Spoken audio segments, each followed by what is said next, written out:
Hello, I'm Todd, and I'm coming out of St. Petersburg, Russia.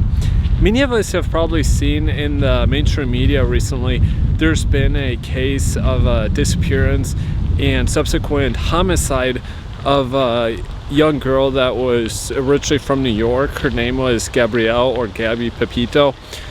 And it has been ruled that this case is a homicide. And she was last reported with her then fiance, Brian Laundrie or Laundrie, I am not sure how it's said, but let's say Brian Laundrie. She was reported to be with him last, and they had made a road trip across America. Now, this girl apparently has a pretty big name on TikTok and was a travel vlogger, and so I guess she was engaged with a fiance. They were living together with his parents in Florida, and apparently they had actually met in high school. This was in New York, so they had met in high school and then were living together in Florida. And so it's an interesting case for a number of reasons. First of all, we see what the mainstream media is all about. We can see the liberal bias that they project upon any event that they can. Anything that fits their narrative, they will do everything in their power to impose their agenda. So of course we hear about the anti-male bias, and without any kind of solid evidence as far as who was actually the culprit, it's already assumed that it was this individual, this fiance of hers, and maybe it was, or maybe it wasn't.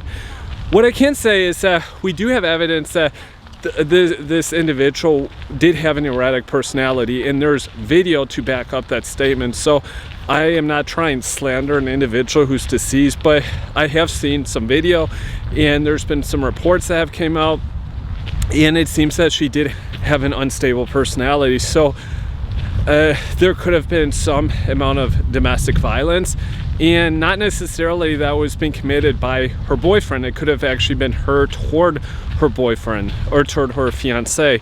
And so again, we see a certain amount of bias here within this story. And I would also say this is that this individual, Brian Laundrie, wherever he is, I think that it's a lesson to guys out there that you really need to be careful the kind of individuals that you're courting, that you're dating, because these are the types of things that can happen. And it's like at first things might seem okay, but then as time goes on, these are the types of things that unfold.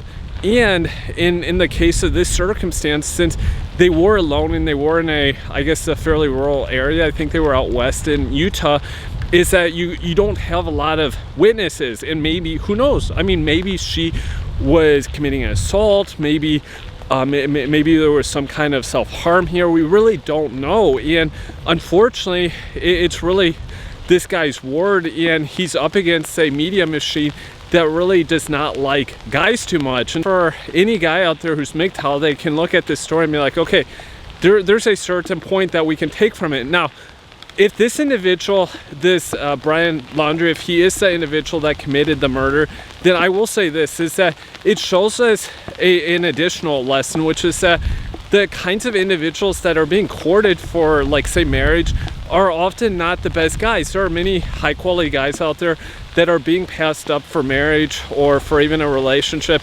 And this story is a cautionary tale, I guess, to the girls out there, to the young women, as far as the kinds of guys to avoid if that is the circumstance. And it is a reminder to us that often in today's society, it's not the top caliber guys that are being courted out for marriage. It could be a guy who doesn't have a very controlled temper, that potentially could just have a very uncontrolled sociopathic personality. And we see what the circumstances can be. And I think that, of course, there were some stories that came out that this individual was 37 years old. I don't believe he was. I think he was around 23 years old.